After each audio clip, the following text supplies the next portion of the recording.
ऐसी बड़ियां अच्छियां यादां ने बठिंडे दी और मैं शुक्रगुजार हाँ अपने साथियों का ਜਿਹੜੇ ਅੱਜ ਇੱਥੇ ਬੈਠੇ ਆ ਇਹ ਜਿੰਨਾ ਕਾਂਗਰਸ ਨੂੰ ਪਿਆਰ ਕਰਦੇ ਆ ਉਸ ਤੋਂ ਵੱਧ ਸ਼ਾਇਦ ਪੰਜਾਬ ਨੂੰ ਪਿਆਰ ਕਰਦੇ ਕੁਝ ਅਰਸਾ ਪਹਿਲਾਂ ਔਰ ਮੈਂ ਜਿੱਦਣ ਇਲੈਕਸ਼ਨ ਦਾ ਰਿਜ਼ਲਟ ਆਇਆ ਉਹ ਤੋਂ 2-3 ਦਿਨਾਂ ਬਾਅਦ ਹੀ ਨਿਕਲ ਗਿਆ ਸੀ ਬਾਹਰ ਇਹ ਇਹਨਾਂ ਸਾਥੀਆਂ ਦੀ ਬਦੌਲਤ ਹੈ ਮੈਂ ਜੋ 7-8 ਆਏ ਪਹਿਲਾਂ ਮੇਰੇ ਕੋਲ ਸਿੱਧੂ ਸਾਹਿਬ ਮਿਲਣਾ ਹੈ ਅਗੇ ਅਸੀਂ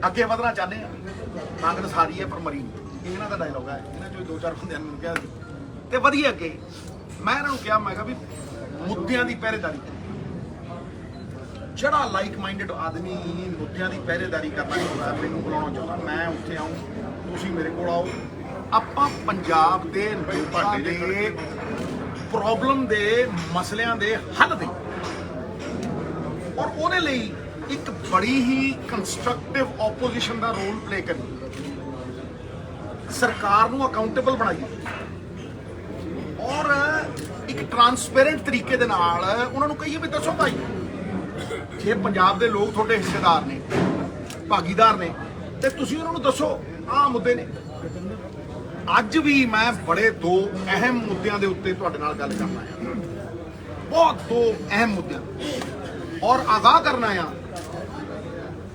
ਕਿ ਸਾਡੀ ਵਿੱਤੀ ਜਿਹੜੀ ਹਾਲਤ ਹੈ ਉਹਦੇ ਉੱਤੇ ਸਵਾਲ ਉੱਠ ਰਹੇ ਨੇ ਅੱਜ ਵਿਜ ਸਾਹਿਬ ਦੀ ਸਟੇਟਮੈਂਟ ਆਈ ਹੈ ਤੁਸੀਂ ਸਾਰਿਆਂ ਨੇ ਉਹ ਸਟੇਟਮੈਂਟ ਦੇਖੀ ਕੁਝ ਆਈਐਸ ਆਫੀਸਰ ਆਪਣਾ ਵੇਰਵਾ ਦੇ ਕੇ ਆਏ ਉੱਤੇ ਸੈਂਟਰ ਦੀ ਸਰਕਾਰ ਕਿ we are headed towards financial emergency ਇਹ ਸਾਰਾ ਕੁਝ ਠੀਕ ਹੈ ਲੇਕਿਨ ਪੰਜਾਬ ਦੇ ਵਿੱਚ ਇਹਨਾਂ ਗੱਲਾਂ ਚੋਂ ਹੱਲ ਨਿਕਲਦੇ ਔਰ ਮੈਂ ਹਮੇਸ਼ਾ ਪ੍ਰੋਬਲਮਸ ਨਾਲੋਂ ਜ਼ਿਆਦਾ ਹੱਲਾਂ ਦੀ ਗੱਲ ਕੀਤੀ ਕਿ देयर इज अ सॉल्यूशन हर मुश्किल का हल होता है आज नहीं तो कल मैं ਅੱਜ ਵੀ ਉਸੇ ਕੰਸਟਰਕਟਿਵ ਆਪੋਜੀਸ਼ਨ ਦਾ ਰੋਲ ਅਦਾ ਕਰ ਰਿਹਾ ਮੇਰੇ ਸਾਥੀ ਉਦੋਂ ਵੱਧ ਕਰ ਰਹੇ ਇਹ ਜਿੰਨੇ ਨੇ ਇਹ ਸ਼ਾਇਦ ਮੇਰੇ ਰੋਲ ਨਾਲੋਂ ਇਹਨਾਂ ਦਾ ਵੱਡਾ ਰੋਲ ਹੈ ਆਂਦੇ ਸਾਰ ਮੈਨੂੰ 4 ਬੰਦਿਆਂ ਨੇ ਕਿਹਾ ਮੈਂ ਉਹ ਵੀ ਤਾਰੀਫ ਕਰਨਾ ਚਾਹੁੰਦਾ ਆਪੋਜੀਸ਼ਨ ਦਾ ਮਤਲਬ ਇਹ ਨਹੀਂ ਵੀ ਹਰੇਕ ਨੂੰ ਗਾਲਾਂ ਕੱਢੀ ਜਾਓ ਆਂਦੇ ਸਾਰ ਇੱਥੇ ਲੋਕਾਂ ਨੇ ਕਿਹਾ ਕਿ ਜੀ ਅਸੀਂ 4.5 ਘੰਟੇ 'ਚ ਪਹੁੰਚਦੇ ਹੁੰਦੇ ਬਠਿੰਡੇ ਅੱਜ 2 'ਚ ਪਹੁੰਚ ਗਏ ਮੈਂ ਰਿਅਲਾਈਜ਼ ਕੀਤਾ ਵੀ 4.5 ਘੰਟੇ 'ਚ ਪਹੁੰਚਦੇ ਹੁੰਦੇ ਬਠਿੰਡੇ ਤੇ ਅੱਜ ਅਸੀਂ ਵੀ ਪੌਣੇ 2 ਘੰਟੇ 'ਚ ਹਰ ਬੰਦਾ ਸਰਪ੍ਰਾਈਜ਼ ਹੈ ਯਾਰ ਵੀ ਅਸੀਂ 4 ਘੰਟੇ ਪਹੁੰਚਦੇ ਹੁੰਦੇ ਅੱਜ 2 ਘੰਟੇ ਪਹਿਲਾਂ ਕਿਵੇਂ ਪਹੁੰਚ ਗਏ ਇਹ ਜਿਹੜੇ ਹਾਈਵੇ ਬਣਾਏ ਆ ਗਡਕਰੀ ਸਾਹਿਬ they need to be complimented ਪਹਿਲੀ ਗੱਲ ਇਹ ਜ਼ਰੂਰੀ ਨਹੀਂ ਹੈ ਕਿ ਜੇ ਕੋਈ ਆਪੋਜੀਸ਼ਨ 'ਚ ਹੋਵੇ ਤੇ ਉਹਨੂੰ ਨਿੰਦੀ ਜਾਓ I must compliment ਕਿ ਉਹਨਾਂ ਨੇ ਜ਼ਿੰਦਗੀ ਬਿਹਤਰ ਬਣਾਉਣ ਦੇ ਲਈ ਔਰ ਮੈਂ ਇਹ ਗੱਲ ਦੇਖੋ ਕਿੱਦਾਂ ਨਿਕਲੀ ਹੈ ਇੱਕ ਟਰੈਵਲ 'ਚ ਨਿਕਲੀ ਜਦੋਂ ਤੁਸੀਂ ਸੱਤਾ ਹਾਸਲ ਕਰਨ ਲਈ ਝੂਠ ਬੋਲ ਦਿੰਦੇ ਹੋ ਕਿ ਜੀ ਮੈਂ ਕੁਝ ਵੀ ਬੋਲ ਦਿਆਂ ਪਰ ਸੱਤਾ ਮਿਲ ਜੇ ਮੈਨੂੰ ਉਹ ਗਲਤ ਹੈ ਲੇਕਿਨ ਜਦੋਂ ਤੁਸੀਂ ਕੁਝ ਐਸਾ ਕਰਦੇ ਹੋ ਕਿ ਪੰਜਾਬ ਦੇ ਲੋਕਾਂ ਦੀ ਔਰ ਦੁਨੀਆ ਦੇ ਲੋਕਾਂ ਦੀ ਜ਼ਿੰਦਗੀ ਬਦਲਦੀ ਹੈ ਇਹ ਜ਼ਿੰਦਗੀ ਬਦਲਦੀ ਕਿ ਨਹੀਂ 2.5 ਘੰਟੇ ਬਚੇ ਸਾਰੇ ਤਾਂ ਮੈਂ ਤਾਰੀਫ ਕਰਦਾ ਲੇਕਿਨ ਅੱਜ ਕੁਝ ਵਾਅਦੇ ਐਸੇ ਹੋਏ ਨੇ ਜਿਹੜੇ ਕਿ blatant going back on your word of honour blatant betrayal of Punjab ਮੈਂ ਦੋ ਗੱਲਾਂ ਵੱਲ ਤੁਹਾਡਾ ਧਿਆਨ ਆਕਰਸ਼ਿਤ ਕਰਨਾ ਚਾਹੁੰਦਾ ਇੱਕ ਸਾਡੀ ਫਾਈਨੈਂਸ਼ੀਅਲ ਪੋਜੀਸ਼ਨ ਸਾਡੀ ਵਿਗੜਦੀ ਵਿੱਤੀ ਹਾਲਤ ਉਹਨਾਂ ਦੇ ਵਿੱਚ ਕਿ ਫ੍ਰੀ ਫੀਸ ਜਿਹੜੀਆਂ ਨੇ ਇਹ ਕਿਤੇ ਪੰਜਾਬ ਨੂੰ ਦਿਵਾਲੀਆ ਨਾ ਕਰ ਦੇ ਇਹ ਚਿੰਤਾ ਹਰੇਕ ਦੀ ਜਾਇਜ਼ ਹੈ ਔਰ ਦੂਸਰਾ ਬਿਜਲੀ ਮਾਫ ਕਰਨਾ ਤੁਸੀਂ ਜਦੋਂ ਇਲੈਕਸ਼ਨ ਤੋਂ ਪਹਿਲਾਂ ਸੱਤਾ ਹਾਸਲ ਕਰਨ ਦੇ ਲਈ ਇੱਥੇ ਆਏ ਸੀ ਤੁਸੀਂ ਅਨਾਉਂਸਮੈਂਟ ਸਾਰਿਆਂ ਜੋਗੀ ਕੀਤੀ ਸੀ ਬਿਜਲੀ ਤੁਸੀਂ ਕਿਸੇ ਨੂੰ ਡੀਮਾਰਕੇਟ ਕਰਕੇ ਨਹੀਂ ਕਿਹਾ ਤੁਸੀਂ ਸਾਡੇ ਨਾਲੋਂ ਬਿਹਤਰ ਆਪਸ਼ਨ ਕਿਵੇਂ ਬਣੇ ਕਿਉਂਕਿ ਐਸਸੀ ਭਾਈਚਾਰੇ ਨੂੰ ਐਸਟੀ ਭਾਈਚਾਰੇ ਨੂੰ ਫਰੀडम ਫਾਈਟਰਸ ਨੂੰ ਅਸੀਂ ਵੀ 200 ਯੂਨਿਟ ਫ੍ਰੀ ਦਿੰਦੇ ਸੀ 2 ਮਹੀਨੇ ਦੇ 400 ਮਿਲਦੇ ਸੀ ਤੁਸੀਂ 600 ਦੇਤੇ ਤੇ ਕਿਹੜਾ ਮਾਰਕਾ ਮਾਰਿਆ ਤੁਸੀਂ ਇਹ ਕਿਹਾ ਵੀ ਸਾਰਿਆਂ ਨੂੰ ਦਿਆ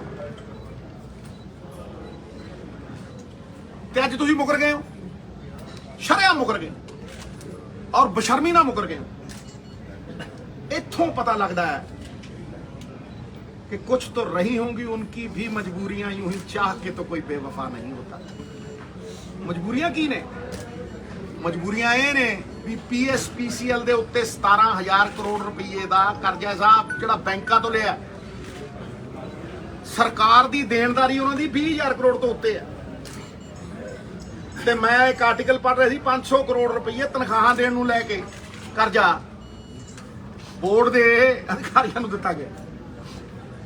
ਸੋਚ ਕੇ ਤੇ ਵੇਖੋ ਕਿਹੜੀ ਸਿਚੁਏਸ਼ਨ ਦੇ ਵਿੱਚ ਆ ਸੀ। ਇਹ ਪਹਿਲੀ ਵਾਰ ਹੈ ਅੱਜ,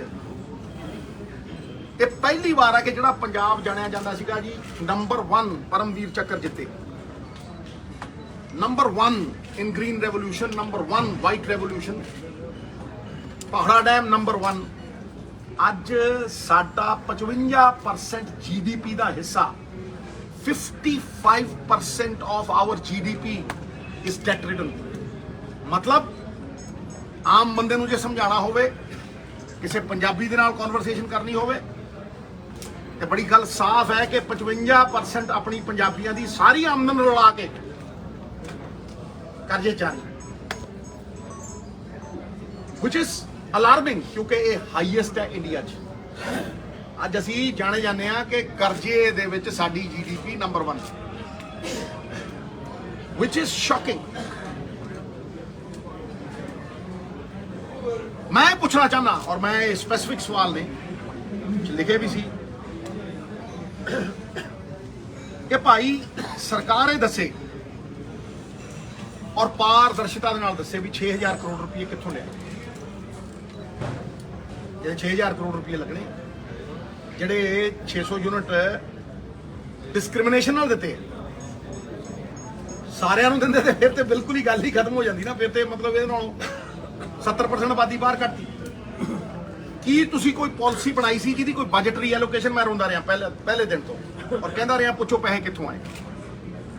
ਦੱਸੋ ਤੁਸੀਂ ਕੋਈ ਪਾਲਿਸੀ ਇਹ ਜੀ ਤੈਅ ਕੀਤੀ ਸੀ ਇਹ ਅਨਾਉਂਸਮੈਂਟ ਕਰਨ ਤੋਂ ਪਹਿਲਾਂ ਜਿਹਦੇ 'ਚ ਤੁਹਾਡੀ ਉਹ ਪਾਲਿਸੀ ਦੇ ਵਿੱਚ ਬਜਟਰੀ ਐਲੋਕੇਸ਼ਨ ਹੋਵੇ ਔਰ ਬਜਟਰੀ ਐਲੋਕੇਸ਼ਨ ਕਿੱਥੋਂ ਆਣੀ ਹੈ ਉਹਦਾ ਕੋਈ ਵੇਰਵਾ ਹੋਵੇ?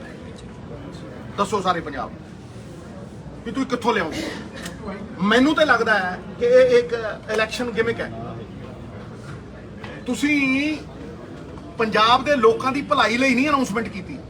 ਜੇ 8 ਜੁਲਾਈ ਨੂੰ ਕਰਨੀ ਤੁਸੀਂ 7 ਜੁਲਾਈ ਨੂੰ ਕਹਿੰਦੇ ਵੀ ਭਾਈ 8 ਨੂੰ ਕਰ ਰਹੇ ਹੋ। ਤੁਸੀਂ ਪੰਜਾਬ ਦੀ ਪਿੱਠ ਦੇ ਉੱਤੇ ਪੱਬ ਲਾ ਕੇ ਹਿਮਾਚਲ ਪ੍ਰਦੇਸ਼ ਤੇ ਗੁਜਰਾਤ 'ਚ ਇਲੈਕਸ਼ਨ ਲੜਨੇ ਚਾਹੁੰਦੇ। ਇਸ ਕਰਕੇ 3 ਮਹੀਨੇ ਪਹਿਲਾਂ ਅਨਾਉਂਸਮੈਂਟਾਂ ਕਰ ਰਹੇ ਹੋ। ਵੈਸੇ ਤੇ ਤੁਹਾਡੀ ਹਰੀ ਪੈਨ ਦੀ ਸਿਆਹੀ ਮੁੱਕ ਗਈ, ਹੁਣ ਤੇ ਨੀਲੇ ਪੈਨਾਂ ਦੀ ਗੱਲ ਕਰਦੇ ਹੋ ਤੁਸੀਂ। ਗੱਲ ਸਮਝੋ ਨਾ ਕਿ ਅੱਜ ਤੁਸੀਂ ਕਰੋੜਾਂ ਰੁਪਈਆਂ ਦੇ ਇਸ਼ਤਿਹਾਰ ਪੰਜਾਬ ਸਰਕਾਰ ਦੇ ਬਾਹਰਲੇ ਸੂਬਿਆਂ ਦੇ ਵਿੱਚ ਦੇ ਰਹੇ ਹੋ। ਤੁਹਾਨੂੰ ਕਿਹਨੇ ਇਖਤਿਆਰ ਦਿੱਤਾ ਕਿ ਤੁਸੀਂ ਪੰਜਾਬੀਆਂ ਦੇ ਖੂਨ ਪਸੀਨੇ ਦੀ ਕਮਾਈ ਬਾਹਰਲੇ ਅਖਬਾਰਾਂ ਦੇ ਵਿੱਚ ਸੂਬਿਆਂ ਦੇ ਵਿੱਚ ਲਵਾਓ? ਇਹ ਬਹੁਤ ਸੰਗੀਨ ਸੰਜੀਦਗੀ ਵਾਲਾ ਮਸਲਾ ਸਾਹਿਬ। ਇਸ ਫਾਈਨੈਂਸ਼ੀਅਲ ਕ੍ਰਾਈਸਿਸ ਦੇ ਵਿੱਚ ਤੁਸੀਂ ਆਹ ਕੁਝ ਕਰ ਰਹੇ ਹੋ। ਮੈਨੂੰ ਦੱਸੋ ਪਾਲਿਸੀ ਡਰਿਵਨ ਤੁਹਾਡੇ ਕੋਲ ਕੀ ਹੈ? ਜਿਹੜੇ ਕਹਿੰਦੇ ਹੁੰਦੇ ਕਾਰਪੋਰੇਸ਼ਨ ਬਣਾਵਾਂਗੇ, ਉਹ ਅੱਜ ਦੀਪ ਭਲੋਤਰੇ ਵਰਗੇ ਬੰਦਿਆਂ ਨਾਲ ਸਾਰੀ ਦਿੱਲੀ ਦੇ ਵਿੱਚ ਪ੍ਰਾਈਵੇਟਾਈਜੇਸ਼ਨ ਕਰਦੇ ਸ਼ਰਾਬ ਦੀ। ਮੈਂ ਕੋਈ ਉਹਦੇ ਹੱਕ 'ਚ ਨਹੀਂ, ਬਟ ਸਭ ਤੋਂ ਵੱਧ ਪੈਸੇ ਉੱਥੋਂ ਨਿਕਲਦੇ ਆ। 20,000 ਕਰੋੜ ਰੁਪਇਆ ਮੈਂ ਉੱਥੋਂ ਕੱਢ ਦੂੰ ਤੇ 30,000 ਕਰੋੜ ਰੁਪਇਆ ਮੈਂ ਕਰਪਸ਼ਨ ਬੰਦ ਕਰਕੇ ਕੱਢ ਦੂੰ। ਫਿਰ ਕੱਢ ਲੈ ਭਾਈ, ਫਿਰ ਦੇ ਦੇਣੇ ਸੀ ਸਾਰੀ ਕੈਟਾਗਰੀ ਨੂੰ, ਫਿਰ ਜਨਰਲ ਕੈਟਾਗਰੀ ਨੂੰ। ਇਹ ਕੈਟਾਗਰਾਈਜ਼ ਕਿਉਂ ਕਰਦਾ ਪੰਜਾਬ? ਪੰਜਾਬ ਤੇ ਜਾਤ ਪਾਤ ਮੰਨਦਾ ਹੀ। ਪੰਜਾਬ ਤੇ ਕਹਿੰਦਾ ਮਾਨਸ ਕੀ ਜਾਤ ਸਭ ਇੱਕ ਹੈ ਪਹਿਚਾਨ। ਕੱਢ ਭਾਈ 20,000 ਕਰੋੜ ਰੁਪਇਆ। ਮੈਂ ਚੈਲੰਜ ਕਰਦਾ ਜਦ ਤੱਕ ਠੇਕੇਦਾਰੀ ਸਿਸਟਮ ਹੈ ਪੰਜਾਬ 'ਚ, ਤੂੰ 200 ਕੱਢ ਕੇ ਵਿਖਾ। ਪਹਿਲੇ ਦਿਨ ਤੋਂ ਕਹਿੰਦਾ ਸੀਗਾ ਵੀ ਠੇਕੇਦਾਰੀ ਸਿਸਟਮ 'ਚ ਜਿੱਦਨ ਤੇਲੰਗਾਨਾ ਨੇ ਕੀਤੇ 10 ਕਰੋੜ ਨਿਕਲੇ ਸੀ। ਜਿੱਦਨ ਠੇਕੇਦਾਰੀ ਸਿਸਟਮ ਅਬੋਲਿਸ਼ ਕਰਕੇ ਸੈਂਡ ਦਾ ਕੰਟਰੋਲ ਲਿਆ ਤੇ ਪਹਿਲੇ ਸਾਲ 400 ਕਰੋੜ, ਦੂਜੇ 700, ਤੀਜੇ 1200 ਤੇ 4 ਸਾਲਾਂ 2400। ਇਸੇ ਤਰ੍ਹਾਂ ਤੁਸੀਂ ਠੇਕੇਦਾਰ ਬਿਠਾਤੇ 2-2 ਜ਼ੋਨ ਦੀ ਪਾਲਿਸੀ 4-4 ਜ਼ੋਨ ਦੇ ਵਿੱਚ ਦਿਲ ਕਰੀ ਤੁਸੀਂ ਕਹਿੰਦੇ ਸੀ ਪ੍ਰਾਈਵੇਟਾਈਜ਼ ਨਹੀਂ ਕਰੀ ਸਾਰੀ ਦਿੱਲੀ ਦੇ ਗਲੀ ਗਲੀ ਸ਼ਰਾਬ ਵੇਚਣ ਲਾਤੀ ਤੁਸੀਂ ਪ੍ਰਾਈਵੇਟਾਈਜ਼ ਤੇ ਕਿਹੜੀ ਪਾਲਿਸੀ ਹੈ ਤੁਹਾਡੀ ਸ਼ਰਾਬ ਨੀਤੀ ਦਿਓ ਮੈਂ ਇਹ ਨਹੀਂ ਕਹਿੰਦਾ ਕਿ ਅੱਜ 1 ਮਹੀਨਾ ਹੋਇਆ ਭਾਈ ਸਰਕਾਰ ਨੂੰ ਵੱਧ ਹੋ ਦਿਓ ਪਰ ਲਾਅ ਐਂਡ ਆਰਡਰ ਦੇ ਵਾਸਤੇ ਤਾਂ ਕੋਈ ਟਾਈਮ ਲਿਮਿਟ ਨਹੀਂ ਹੁੰਦੀ ਉਹ ਤਾਂ ਡੇ 1 ਤੋਂ ਜਾਨ ਮਾਲ ਦਾ ਜਿਹੜਾ ਅਧਿਕਾਰ ਹੈ ਉਹ ਪਹਿਲਾ ਫੰਡਾਮੈਂਟਲ ਰਾਈਟ ਹੈ ਕਿਸੇ ਵੀ ਬੰਦੇ ਦਾ ਪਹਿਲਾ ਫੰਡਾਮੈਂਟਲ ਰਾਈਟ ਵੀ ਮੇਰੀ ਜਾਨ ਮਹਿਫੂਜ਼ ਰਹੇ ਮੇਰਾ ਮਾਲ ਮੇਰਾ ਬਿਜ਼ਨਸ ਮਹਿਫੂਜ਼ ਰਹੇ ਖਾਸ ਤੌਰ ਤੇ ਸ਼ਹਿਰ ਪਿੰਡਾਂ ਕੀ ਚਾਹੁੰਦੇ ਆ ਅਗਲੇ ਬਿਜ਼ਨਸ ਚਾਹੁੰਦੇ ਅਗਲੇ ਅਮਨ ਮਾਨ ਚਾਹੁੰਦੇ ਆ ਅਗਲੇ ਚਾਹੁੰਦੇ ਆ ਵੀ ਸਾਡੀਆਂ ਦੁਕਾਨਾਂ ਦੇ ਉੱਤੇ ਕੋਈ ਇਹੋ ਜਿਹੀ ਆਪਦਾ ਨਾ ਆਵੇ ਕਿ ਸਾਡਾ ਬਿਜ਼ਨਸ ਇਫੈਕਟ ਹੋਵੇ ਕਿਸੇ ਨੂੰ ਦਾਤੀਆਂ ਨਾਲ ਟੁੱਕੀ ਜਾਂਦੇ ਆ ਕਿਤੇ ਕਬਜ਼ੇ ਚੱਲੀ ਜਾਂਦੇ ਆ ਕਿਤੇ ਫਰੌਤੀਆਂ ਹੋਈ ਜਾਂਦੀਆਂ ਨੇ ਕਬੱਡੀ ਜੇਲ੍ਹਾਂ 'ਚ ਚੱਲੀ ਜਾਂਦੀ ਹੈ ਹਾਂਜੀ ਹਰ ਰੋਜ਼ ਮੈਂ ਦੇਖਦਾ ਕਦੇ ਕਿਸੇ ਨੂੰ ਵੱਢਤਾ ਕਿਸੇ ਨੂੰ ਟੁੱਕਤਾ ਕਿਸੇ ਵਰਕਰ ਨੂੰ ਮਾਰ ਦਿੰਦੇ ਟਰੱਕ ਯੂਨੀਅਨ ਦੇ ਕਬਜ਼ੇ ਚੱਲੀ ਜਾਂਦੇ ਇਹ ਲਾਅ ਐਂਡ ਆਰਡਰ ਹੈ ਕੋਈ ਐਕਸਪਲੇਨ ਕਰਦੇ ਮੈਨੂੰ ਇਹ ਲਾਅ ਐਂਡ ਆਰਡਰ ਹੈ ਦੂਸਰੀ ਗੱਲ ਇਹ ਹੈ ਕਿ ਜਦੋਂ ਫਾਈਨੈਂਸ਼ੀਅਲ ਸਥਿਤੀ ਦੀ ਮੈਂ ਗੱਲ ਕਰਦਾ ਤੁਸੀਂ ਇਨਕਮ ਕਿੱਥੋਂ ਜਨਰੇਟ ਕਰ ਰਹੇ ਹੋ ਭਾਈ ਦੱਸੋ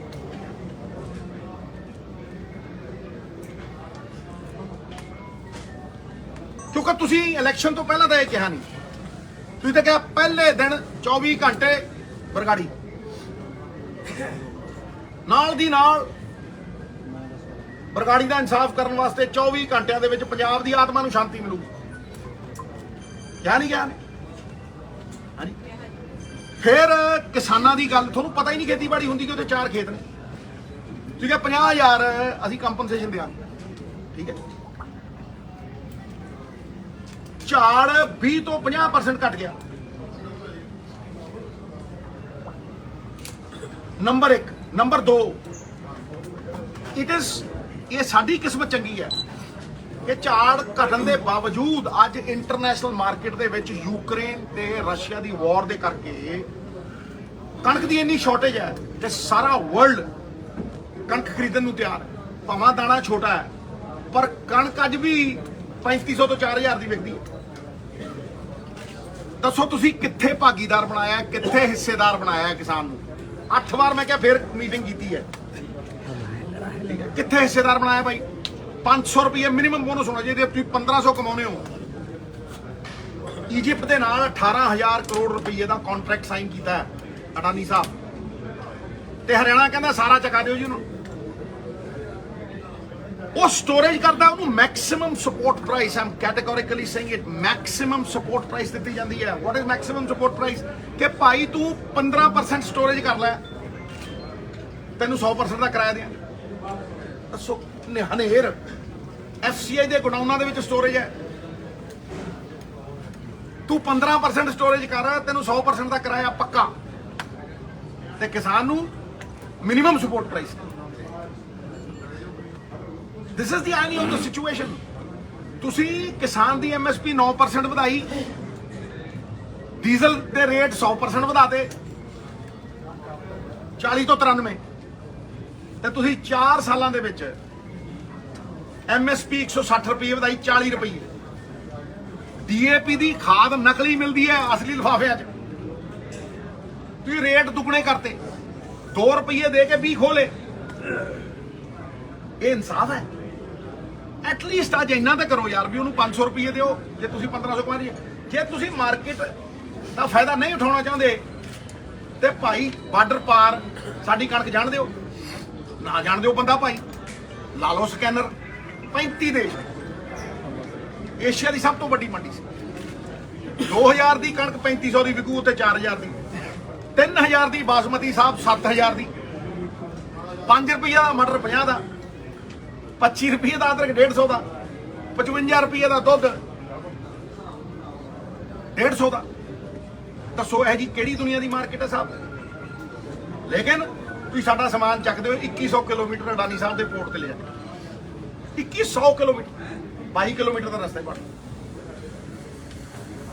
2100 ਕਿਲੋਮੀਟਰ ਫਿਰ ਉਹਦੇ ਪੋਰਟ ਦੇ ਉੱਤੇ ਸਾਰਾ ਵਾਹਵਾਈ ਹੁੰਦੀ ਹੈ ਫਿਰ ਉੱਥੋਂ ਫਿਰ ਦੁਬਈ ਕਿਤੇ ਜਾਂਦਾ ਵਾਈ कराची बॉम्बे खुला अमीरां ने, भाई फिरोजपुर इत्थे यूरोप तहस नहस हो गया सी, erase to the ground, Europe खत्म हो गया सी, बार्डर खोले सारा कुछ।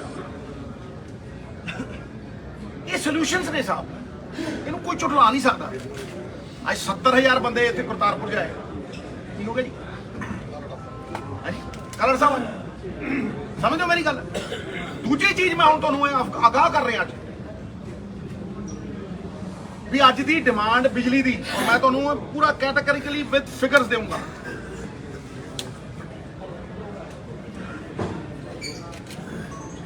अज 7,500 की डिमांड चलती है साहब, ते कट देख लो, पुछ लो पिंडां दे विच कट किन्ने लगे, शहरां 'च लगन लग गए थोड़ी भैन। हुण तुसीं इमेजिन करो कि 7,500 की डिमांड दे उत्ते शहरां 'च कट लगी जांदे आ, थर्मल प्लांट थ्रैट करी जांदे आ, जिहड़ा रेट आ उहदे नालों वध मंगी जांदे आ। मैं कैटेगोरिकली पूछना चाहना दूजा सवाल कि भाई what is the government doing to ensure that the thermal plants will not back out when we need them the most? कोई पेनल्टी क्लॉज लाया? कोई भी पेनल्टी क्लॉज है? And what are you doing to ensure the proper supply of coal? कोला 30 दिनों का mandatory है, अज 8 दिनों का रह गया।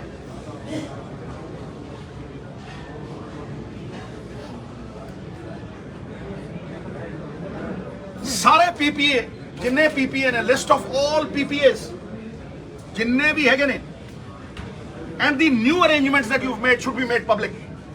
दसो तुम किन्ने दी बिजली खरीदते हो भाई, मेक इट पब्लिक।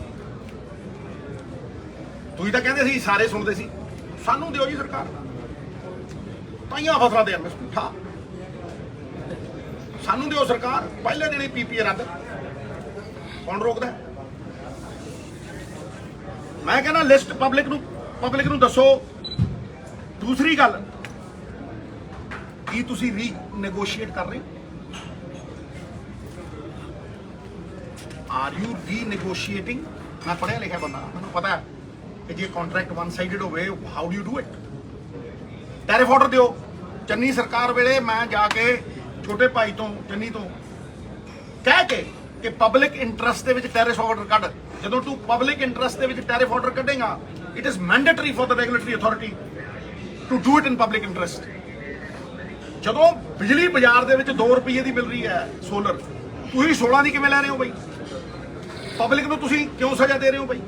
ये पब्लिक इंटरस्ट दे विच असीं 3 रुपये बिजली घटाती सी tariff order. Are you going to do it? ਉਹਦੇ ਨਾਲ ਜਦੋਂ ਸੈਂਟਰ ਦੀ ਸਰਕਾਰ ਪੈਟਰੋਲ ਤੇ ਡੀਜ਼ਲ ਦੇ ਰੇਟ ਚੁੱਕ ਰਹੀ ਸੀ, ਅੱਜ 10 ਤੋਂ 15 ਰੁਪਏ ਰੇਟ ਮਾਰੇ ਥੱਲੇ ਤੱਕ ਕਰੋ।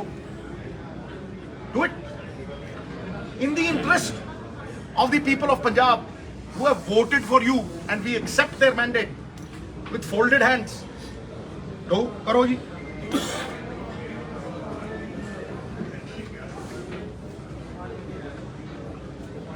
ਦੱਸੋ ਜੀ ਤੁਸੀਂ ਕੀ ਰੀਨੈਗੋਸ਼ੀਏਸ਼ਨ ਕੀਤੀ ਹੈ? ਔਰ ਮੈਂ ਅਖੀਰ ਦੇ ਵਿੱਚ ਕਹਿਣਾ ਕਿ ਜਿਹੜਾ ਪੁਸ਼ਵਾਰਾ ਕੋਲ ਮਾਈਨ ਹੈ,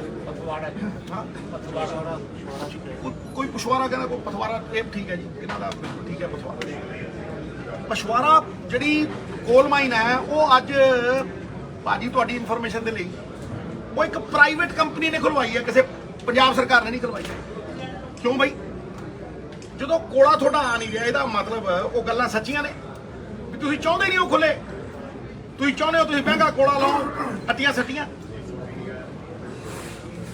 I'm not casting aspersions, but you need to prevent and prepare rather than repent and repair. Are we always going to be repenting and repairing? Bhai when is the ਪੁਸ਼ਵਾਰਾ ਕੋਲ ਮਾਈਨ ਸਟਾਰਟਿੰਗ? ਮੈਨੂੰ ਲੱਗਦਾ 4 ਮਹੀਨੇ ਲੱਗਣਗੇ। ਇਸ ਕਰਕੇ ਜੇ 4 ਮਹੀਨੇ ਲੱਗਣਗੇ ਤੇ ਮਹੀਨੇ 2 ਬਾਅਦ 16,000 ਮੈਗਾਵਾਟ ਡਿਮਾਂਡ ਹੈ, ਝੋਨਾ ਲੱਗੂ। ਤਾਂ ਦੱਸੋ ਕੀ ਪ੍ਰਬੰਧ ਹੈ? Do you have any arrangements? ਲੋਕਾਂ ਨੂੰ ਅਵੇਅਰ ਕਰੋ। ਕਿਉਂ ਨਹੀਂ ਜੀ ਅਵੇਅਰ ਕਰਦੇ ਅਸੀਂ?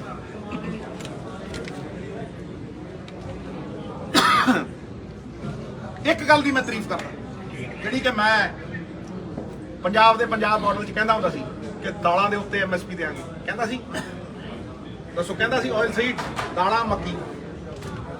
ਅੱਜ ਚੀਫ ਮਿਨਿਸਟਰ ਨੇ ਮੰਨ ਲਿਆ ਵੀ ਦਿੱਲੀ ਨਹੀਂ, ਅਸੀਂ ਪੰਜਾਬ ਮਾਡਲ ਤੇ ਚੱਲਦੇ, ਉਹ ਕਹਿੰਦਾ ਮੱਕੀ ਤੇ ਦੇਾਂਗੇ। ਵਧੀਆ ਗੱਲ ਹੈ। ਤੇ ਮੂੰਗੀ ਦੀ ਦਾਲ ਤੇ ਦਿਆਂਗੇ, ਬੜੀ ਵਧੀਆ ਗੱਲ ਹੈ। ਡਾਈਵਰਸਿਫਿਕੇਸ਼ਨ ਦਾ ਇੱਕ ਬਹੁਤ ਹੀ ਵਧੀਆ ਤਰੀਕਾ ਹੈ। ਕੋਈ ਇਹ ਮਤਲਬ ਠੇਕਾ ਥੋੜਾ ਲਿਆ ਕ੍ਰਿਟਿਸਾਈਜ਼ ਕਰਨ ਦਾ, ਜਿਹੜੀ ਗੱਲ ਚੰਗੀ ਹੈ ਭਾਈ, ਕ੍ਰੈਡਿਟ ਤੇਰਾ, ਇਤਿਹਾਸ ਤੇਰਾ, ਤਾਕਤ ਤੇਰੀ, ਲੋਕਾਂ ਨੇ ਦਿੱਤੀ, ਲਾ ਜੈ ਜੈਕਾਰ। ਵੀ ਕੈਨੋਟ ਅਫੋਰਡ ਟਿਊਬਵੈਲਸ ਐਨੀਮੋਰ। ਲੋਨ ਲੈ ਕੇ, ਕਰਜ਼ਾ ਲੈ ਕੇ ਟਿਊਬਵੈਲ ਲਾਉਣੇ ਆ, ਫਿਰ ਪਾਣੀ ਕੱਢੀਏ ਨਾ, ਡਾਰਕ ਜ਼ੋਨ ਬਣੀ ਜਾਂਦੇ ਆ। We need to diversify. ਤੇ ਵਾਟ ਬੈਟਰ ਵੇ ਕਿ ਜਿਹੜਾ ਤੁਸੀਂ ਦਾਲਾਂ ਬਾਹਰੋਂ ਲੈਂਦੇ ਆ। ਮੈਂ ਹਮੇਸ਼ਾ ਕਹਿੰਦਾ ਹੁੰਦਾ ਸੀ ਵਿਧਾਨ ਸਭਾ ਦੇ ਬਾਹਰ ਖੜ ਕੇ, ਸਾਲ ਪਹਿਲਾਂ ਮੈਂ ਕਿਹਾ ਕਿ ਭਾਈ ਦਾਲਾਂ ਜਿਹੜੀਆਂ ਤੁਸੀਂ ਆਟਾ ਦਾਲ ਸਕੀਮ ਲਈ ਬਾਹਰੋਂ ਇੰਪੋਰਟ ਕਰਦੇ ਹੋ, ਆਇਲ ਸੀਡ 70% ਇੰਡੀਆ ਇੰਪੋਰਟ ਕਰ ਰਿਹਾ, ਉਹ ਭਾਈ ਤੁਸੀਂ ਲਾਓ, ਹਰਿਆਣਾ ਕਰਦਾ, ਤੁਸੀਂ ਲਾਓ ਪੰਜਾਬ 'ਚ, ਦਾਲਾਂ ਲਾਓ, ਆਇਲ ਸੀਡ ਲਾਓ, ਉਹਨੂੰ ਫਿਨਿਸ਼ ਕਰੋ, ਤੇਲ ਬਣਾਓ, ਦਿਓ। That's a wonderful way of getting the state up, the revival, the resurrection. मैं उसकी तारीफ करता। ये दो ਵੱਡੇ ਮੁੱਦੇ ਨੇ ਸਾਹਿਬ। ਤੀਸਰਾ ਲਾਅ ਐਂਡ ਆਰਡਰ। ਹੁਣ ਮੈਂ ਮੇਨ ਗੱਲ ਦੇ ਉੱਤੇ ਆ ਰਿਹਾ। ਉਹ ਇਹ ਨਹੀਂ ਵੀ ਮੈਂ ਥਾਂ ਤੇ ਜਾਣਾ ਆਪਣੇ ਸਾਥੀਆਂ ਦੇ ਨਾਲ ਜਿਹੜੇ ਕਿ ਮੇਰੇ ਸਹਿਯੋਗੀ ਨਹੀਂ, ਮਤਲਬ ਮੇਰੀ ਜਿੰਦ ਜਾਨ ਨੇ। ਸਾਰੀ ਕਾਂਗਰਸ, ਕਦੇ ਕੋਈ ਆਇਆ ਹੁੰਦਾ, ਕਦੇ ਕੋਈ, ਅੱਜ ਵੀ 20-25 ਲੋਕ ਨੇ। ਨਵਤੇਜ ਕਹਿੰਦਾ ਭਾਜੀ ਮੈਂ ਤਾਂ ਇੰਨਾ ਹਤਾਸ਼ ਆ, ਮੈਂ ਪੱਗ ਨਹੀਂ ਬੰਨੀ ਪਿਛਲੇ 20-25, ਮੈਂ ਸਾਫਾ ਬਣਵਾਇਆ, ਮੈਂ ਦੇਖ ਸ਼ੀਸ਼ੇ 'ਚ ਕਿੰਨਾ ਸਮਾਨ ਲਾਉਂਦਾ, ਚੱਲ ਚਲੀਏ ਆਪਾਂ ਪੰਜਾਬ ਲਈ ਲੜਾਂਗੇ। ਦੇਖੋ ਪੰਜਾਬ ਲਈ ਲੜਨਾ ਇਜ਼ ਅ ਹਿਊਜ ਮੋਟੀਵੇਸ਼ਨ। ਇਹ ਕੋਈ ਉਹਦੇ ਦੀ ਲੜਾਈ ਥੋੜਾ ਨਾ ਹੈ, ਸਮਝੋ ਮੇਰੀ ਗੱਲ। ਇਸ ਕਰਕੇ ਅਸੀਂ we will continue to do it. ਔਰ ਸਭ ਤੋਂ ਵੱਡੀ ਗੱਲ ਜਿਹੜੀ ਮੈਂ ਤੁਹਾਨੂੰ ਦੱਸਣਾ ਚਾਹੁੰਦਾ, ਮੈਂ ਪਰਸੋਂ ਗਵਰਨਰ ਸਾਹਿਬ ਨੂੰ ਮਿਲ ਰਿਹਾ। I have already taken time. ਇਹ ਕੋਈ ਫਾਰਮੈਲਿਟੀਆਂ ਨਹੀਂ ਹੋ ਰਹੀਆਂ, ਤੁਰਥੇ ਹੀ ਜਾਵਾਂਗੇ। ਪਰਸੋਂ Thursday I am meeting the governor, ਸਾਥੀਆਂ ਦੇ ਨਾਲ। ਜਿਹੜਾ ਬੰਦਾ ਆਣਾ ਚਾਹਵੇ ਪੰਜਾਬ ਦਾ ਹਿਤੈਸ਼ੀ ਇਜ਼ ਮੋਸਟ ਵੈਲਕਮ। ਪ੍ਰਧਾਨ ਆਉਣਾ ਚਾਹਵੇ, ਮੈਂ ਪਿੱਛੇ ਹਟ ਜੂ, ਪ੍ਰਧਾਨ ਅੱਗੇ ਲਾ ਦੇਂਗੇ, ਉਹਦਾ ਹੱਕ ਹੈ, ਸਮਝੋ। ਮੈਂ ਗਵਰਨਰ ਸਾਹਿਬ ਨੂੰ 11 ਵਜੇ, ਉਹਨਾਂ ਨੇ 3 ਮੈਂਬਰ ਦਾ ਡੈਲੀਗੇਸ਼ਨ ਮੰਗਿਆ ਸੀ, ਨਾਮ ਲਿਖਾਤੇ ਸੀ, ਵੈਸੇ ਨਾਮ ਪਹਿਲਾਂ ਲਿਖਾਉਣੇ ਪੈਂਦੇ, ਅਸੀਂ 3 ਨਾਮ ਦੇ ਚੁੱਕੇ ਹਾਂ, ਰਾਈਟ। 11 ਵਜੇ ਅਸੀਂ ਜਾਵਾਂਗੇ। ਉੱਥੇ ਜਿਹੜਾ ਬੰਦਾ, ਨਾ ਮੈਂ ਕਦੇ ਪ੍ਰੈਸ ਤੋਂ ਭੱਜਿਆ, ਨਾ ਮੈਂ ਬੰਦ ਕਮਰਿਆਂ ਦੇ ਵਿੱਚ ਕੋਟ ਪੈਂਟ ਪਾ ਕੇ ਗੱਲਾਂ ਕਰਦਾ, ਮੈਂ ਤਾਂ ਸ਼ਰੇਆਮ ਸਾਰਿਆਂ ਦੇ ਸਾਹਮਣੇ ਗੱਲ ਕਰਦਾ। ਔਰ ਜਵਾਬਦੇਹੀ ਹੋਣ ਦੀ ਤਾਕਤ ਹੈ ਮੇਰੇ 'ਚ, ਮੋਰਲ ਅਥਾਰਟੀ ਹੈ ਮੇਰੇ 'ਚ। ਇਸ ਕਰਕੇ 11 o'clock Thursday about the burning issues of Punjab।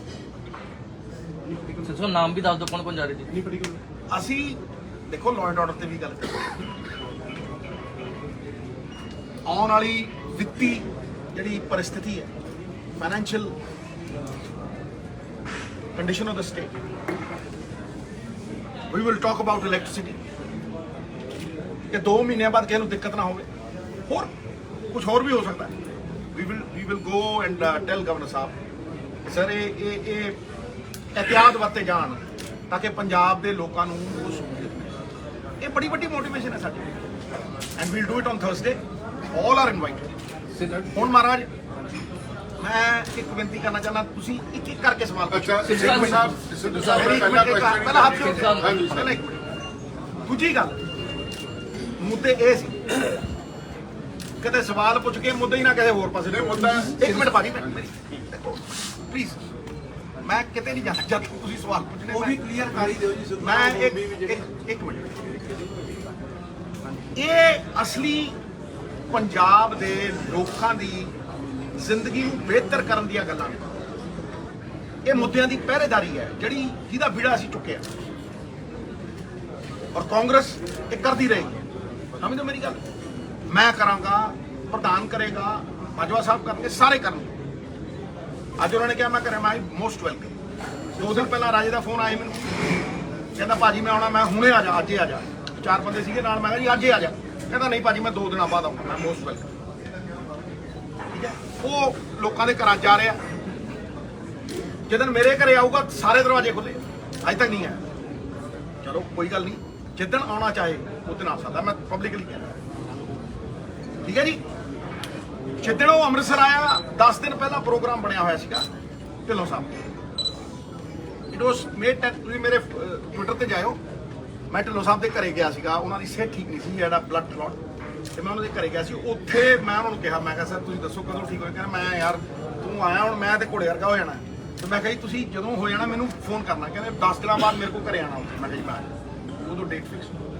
So this is what I had to say. ਮੈਂ ਹੁਣ ਇੱਕ ਇੱਕ ਕਰਕੇ ਤੁਸੀਂ ਜੋ ਸਵਾਲ ਪੁੱਛਣਾ ਜ਼ਿਆਦਾ ਨਾ ਪੁੱਛਣਾ, ਤਾਂ ਕਿ ਉਹ ਮੁੱਦੇ ਹਾਈਲਾਈਟ ਕਰਨਾ, ਇਹ ਮੇਰੀ ਰਿਕੁਐਸਟ ਹੈ ਮੈਡਮ। ਅੱਛਾ ਸਿੱਧੂ ਸਾਹਿਬ ਤੁਸੀਂ ਕਿਹਾ ਸੀਗਾ ਪਹਿਲਾਂ, ਅੱਛਾ ਫਿਰ ਬੋਲ। ਲੇਡੀਜ਼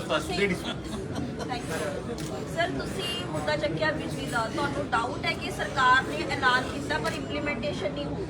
ਜਿਸ ਤਰ੍ਹਾਂ ਤੁਸੀਂ ਕਿਹਾ ਵੀ ਸਰਕਾਰ ਕੋਲੇ ਪੈਸਾ ਹੈ ਨਹੀਂ, ਤਾਂ ਇਹ ਪਿਛਲੀ ਵਾਰ ਵੀ ਇਹ ਜਿਹੀਆਂ ਗੱਲਾਂ ਤੁਹਾਡੀ ਸਰਕਾਰ ਦੇ ਵਿੱਚ ਵੀ ਹੋਈਆਂ। ਅਲਟੀਮੇਟਲੀ ਤਾਂ ਲੋਕ ਸਫਰ ਕਰਦੇ, ਇਹਦਾ ਵੇ ਆਊਟ ਕੀ ਤੁਸੀਂ ਦੱਸ ਸਕਦੇ ਹੋ? ਦੇਖੋ ਇਹਦਾ ਵੇ ਆਊਟ ਮੈਂ ਉਦੋਂ ਵੀ ਦੱਸਦਾ ਸੀਗਾ, ਅੱਜ ਵੀ ਮੈਂ ਕਿਹਾ ਇਹਦਾ ਵੇ ਆਊਟ ਇਹ ਹੈ ਕਿ ਪਾਲਿਸੀ ਡਰਿਵਨ ਬਜਟਰੀ ਐਲੋਕੇਸ਼ਨ। ਪਾਲਿਸੀ ਬਣਾਉਣ ਨੂੰ ਭੈਣ ਜੀ ਤੁਹਾਨੂੰ ਬਹੁਤ ਰਿਸਰਚ ਕਰਨੀ ਪਏਗੀ, ਤੁਹਾਨੂੰ ਬਹੁਤ ਕੁਝ ਦੇਖਣਾ ਪਏਗਾ, ਤੁਹਾਨੂੰ ਸਟੱਡੀਜ਼ ਕਰਨੀਆਂ ਪੈਣਗੀਆਂ, ਫਿਰ ਤੁਹਾਡੀ ਪਾਲਿਸੀ ਬਣੇਗੀ।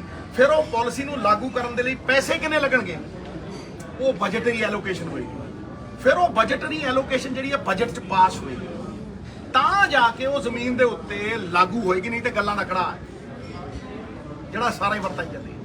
ਔਰ ਮੈਂ ਪਹਿਲੇ ਦਿਨ ਦਾ ਕਹਿਣਾ ਕਿ ਜੇ ਪੰਜਾਬ ਆਏਗਾ ਸਹੀ ਰਾਹ ਦੇ ਉੱਤੇ ਤੇ ਨੀਤੀਗਤ ਤੇ ਨੀਤੀਆਂ ਦੇ ਨਾਲ। Next question sir. Sidhu sahib SYL ਨੂੰ ਲੈ ਕੇ ਦੀ ਗੱਲ ਕੀਤੀ ਸੀ। ਪੰਜਾਬ ਸਰਕਾਰ ਦੇ ਜਿੰਨੇ ਗੱਲ ਕੀਤੀ ਸਰ? ਦਾਲ ਸਰੋਂ ਦੀ ਪੰਜਾਬ ਦੇ ਵਿੱਚ ਰਿਸਰਚ ਸਟੇਸ਼ਨ ਇੱਕੋ ਇੱਕ ਸੀਗਾ ਬਠਿੰਡੇ ਦੇ ਵਿੱਚ। ਪਹਿਲਾਂ ਉਹ ਸਟੇਡੀਅਮ ਬਣਾਇਆ, ਇੱਥੇ ਬਰਾਨੀ ਇਲਾਕਾ ਸੀਗਾ, ਉਹ ਖਤਮ ਕਰਤਾ। ਸ਼ੁਕਰ ਆ ਚਲੋ ਕਾਂਗਰਸ ਦੀ ਸਰਕਾਰ ਨਹੀਂ ਆਈ ਤਾਂ ਸਾਡਾ ਫਰੂਟ ਰਿਸਰਚ ਸਟੇਸ਼ਨ ਵੀ ਸਟੇਡੀਅਮ ਦੀ ਭੇਟ ਚੜ ਜਾਣਾ ਸੀ। ਮੱਤੇਵਾਲ ਉਹ ਵੀ ਜਿਹੜਾ ਕੀ ਕਹਿੰਦੇ ਆ ਸੋਇਆਬੀਨ ਦਾ ਰਿਸਰਚ ਸਟੇਸ਼ਨ ਹੈ, ਉਹਦੇ ਉੱਤੇ ਵੀ ਅੱਖ ਰੱਖ ਲਈ। ਪੰਜਾਬ ਐਗਰੀਕਲਚਰ ਯੂਨੀਵਰਸਿਟੀ ਦੇ ਜਿੰਨੇ ਸਬ ਰਿਸਰਚ ਸਟੇਸ਼ਨ ਨੇ ਸਾਰਿਆਂ ਨੂੰ ਖਤਮ ਕੀਤਾ ਜਾ ਰਿਹਾ। ਰਿਸਰਚ ਜ਼ੀਰੋ ਹੈ, ਪਿੰਡਾਂ ਦੇ ਵਿੱਚ ਕੋਈ ਸਾਇੰਟਿਸਟ ਨਹੀਂ ਜਾ ਰਿਹਾ। ਫਿਰ ਦਾਲਾਂ ਲੱਗਣਗੀਆਂ ਕਿਵੇਂ ਤੇ ਵਿਕਣਗੀਆਂ? ਬੜਾ ਵਧੀਆ ਸਵਾਲ। ਦੇਖੋ ਭਾਜੀ, ਮੈਂ ਆਪਣੀ ਗੱਲ ਨੂੰ ਰੀਇਟਰੇਟ ਕਰਦਾ, ਜਿਹੜੀਆਂ ਗੱਲਾਂ ਮੈਂ ਪਹਿਲਾਂ ਦੁਹਰਾਈਆਂ ਨੇ ਉਹਨਾਂ ਨੂੰ ਸ਼ਾਇਦ ਬਾਰ-ਬਾਰ ਦੁਹਰਾਉਣਾ ਚਾਹੀਦਾ। ਮੈਂ ਇੱਕ ਗੱਲ ਕਹੀ ਸੀ ਕਿ ਪੰਜਾਬ ਦੇ ਲਾਅ ਐਂਡ ਆਰਡਰ ਦੇ ਮਸਲਿਆਂ ਨੂੰ ਛੱਡ ਕੇ ਪੰਜਾਬ ਦੀ ਹਰ ਸਮੱਸਿਆ ਦਾ ਹੱਲ ਇਨਕਮ।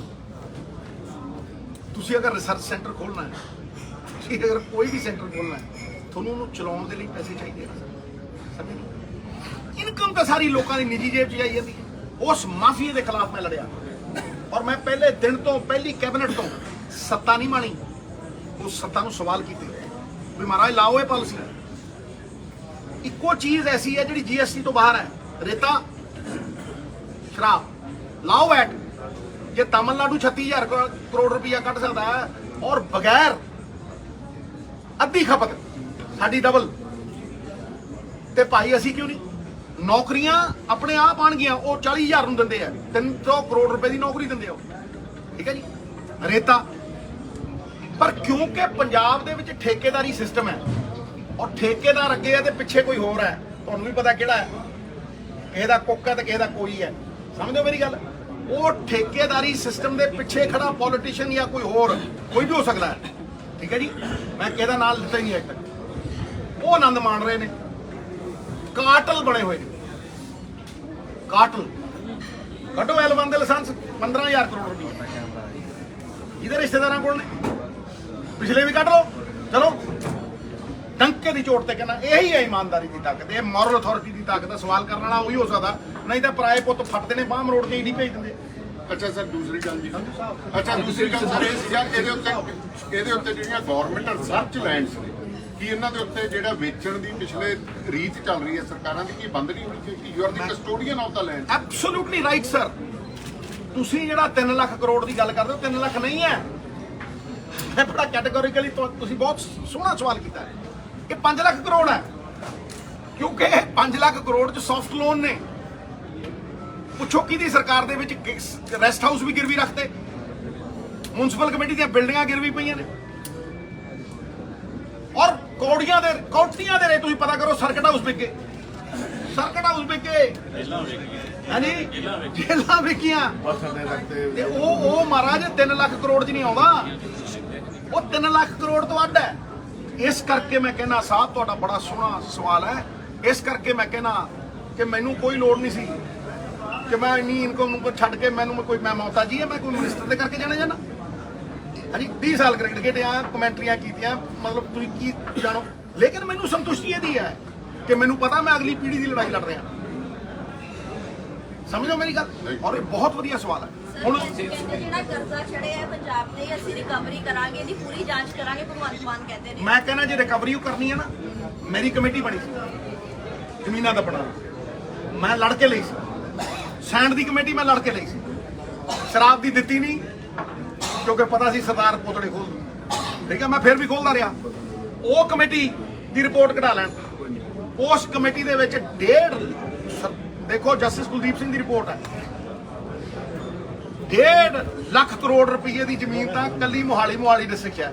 28 ਡਿਸਟ੍ਰਿਕਟ ਨੇ ਤੇ ਕਈ ਕਿਉਂ ਜਾਂਦੇ ਹੋ। ਤੇ ਜਿਹਨੂੰ ਮੈਂ ਬਣਾ ਕੇ ਦਿੱਤੀ ਰਿਪੋਰਟ, ਉਹਦਾ ਨਾਂ ਸੀ ਵਿੱਚ, ਮੈਂ ਕਹਿ ਰਿਹਾ ਉਹਦਾ ਨਾਂ ਸੀ। ਇਹਦੇ ਮੈਂ ਤਾਂ ਨਹੀਂ ਦਿੱਤਾ ਨਾਂ ਦਿੱਤਾ ਜਸਟਿਸ ਕੁਲਦੀਪ ਸਿੰਘ ਨੇ, ਪੜ੍ਹ ਲਓ। ਹੁਣ ਜਿਹਨੂੰ ਮੈਂ ਦੇ ਰਿਹਾ, ਜਦੋਂ ਉਹੀ ਵਿੱਚ ਦੱਬੀ ਬੈਠਾ 300 ਤੇ ਇਨਸਾਫ ਕਿੱਥੋਂ ਆਉਣੇ ਆ। ਅੱਜ ਉਹ ਨਹੀਂ ਹੈਗੇ, ਅੱਜ ਉਹ ਨਹੀਂ, ਮੈਂ ਨਾਂ ਨਹੀਂ ਲੈਣੇ ਫਿਰ ਕੇ। ਅੱਜ ਉਹ ਨਹੀਂ ਹੈਗੇ, ਤੁਸੀਂ ਨਵੇਂ ਹੋ ਕੇ ਆਏ ਹੋ, ਠੋਕ ਦਿਓ। ਸਰਕਾਰ ਦੇ ਇਸ ਫੈਸਲੇ ਨੂੰ ਕਿਸ ਤਰ੍ਹਾਂ ਦੇਖਦੇ, ਜਿਹੜਾ ਉਹ ਕਹਿੰਦੇ ਵੀ ਅਸੀਂ ਰਿਕਵਰੀ ਕਰਾਂਗੇ, ਪੂਰੀ ਜਾਂਚ। ਮੈਂ ਕਹਿੰਦਾ ਮੈਂ ਵਧਾਈ ਦਿੰਦਾ। ਚੋਰ ਨੂੰ ਠੋਕਣ ਦੇ ਵਿੱਚ ਕੋਈ ਉਹ ਕਿੰਤੂ ਪਰੰਤੂ ਹੈ, ਰਗੜ ਦਿਓ। ਕੌਣ ਰੋਕਦਾ? ਮੈਂ ਨਾ ਕੌਣ ਰੋਕਦਾ? ਮੈਂ ਕਹੂੰਗਾ ਵੀ ਸਾਰਿਆਂ ਦੇ ਨਾਂ ਕਰੋ। ਖਹਿਰਾ ਸਾਹਿਬ ਵੀ ਕਹੀ ਜਾਂਦੇ ਆ, ਮੈਨੂੰ ਫੋਨ ਕਰਦਾ ਰਹੋ, ਲਓ ਕਰੋ ਲਾਗੂ ਨਾਲ ਦੀ ਨਾਲ। ਔਰ ਦੱਸੋ ਵੀ ਕਿਹੜੇ ਪਤਵੰਤੇ ਪੋਲੀਟੀਸ਼ੀਅਨ ਨੇ ਜਿਨ੍ਹਾਂ ਨੇ ਦੱਬੀਆਂ। ਸਿੱਧੂ ਸਾਹਿਬ ਹਾਈ ਕਮਾਨ ਨੇ ਸੁਨੀਲ ਜਾਖੜ ਤੋਂ ਜਵਾਬ ਮੰਗਿਆ, 15 ਦਿਨ ਬੀਤ ਚੁੱਕੇ ਨੇ, ਪਰ ਨੋਟਿਸ ਦਾ ਜਵਾਬ ਨਹੀਂ ਦਿੱਤਾ। ਤੁਸੀਂ ਮੁਲਾਕਾਤ ਕੀਤੀ? ਭਾਈ ਜੀ ਮੈਂ ਜਾਖੜ ਸਾਹਿਬ ਕਿਸੇ ਨੂੰ ਵੀ ਕਾਂਗਰਸ ਦੇ ਬੰਦੇ ਨੂੰ ਮਿਲ ਸਕਦਾ, ਇਹਦੇ ਚ ਨੋਟਿਸ ਕਿੱਥੋਂ ਆ ਗਿਆ? ਨੋਟਿਸ ਬਾਰੇ ਮੈਂ ਇਹੀ ਕਹਿਣਾ ਹੈ, ਬੱਸ 'ਚ ਫੱਟੀ ਲਿਖੀ ਹੁੰਦੀ ਹੈ, ਸਵਾਰੀ ਆਪਣੇ ਸਮਾਨ ਦੀ ਆਪ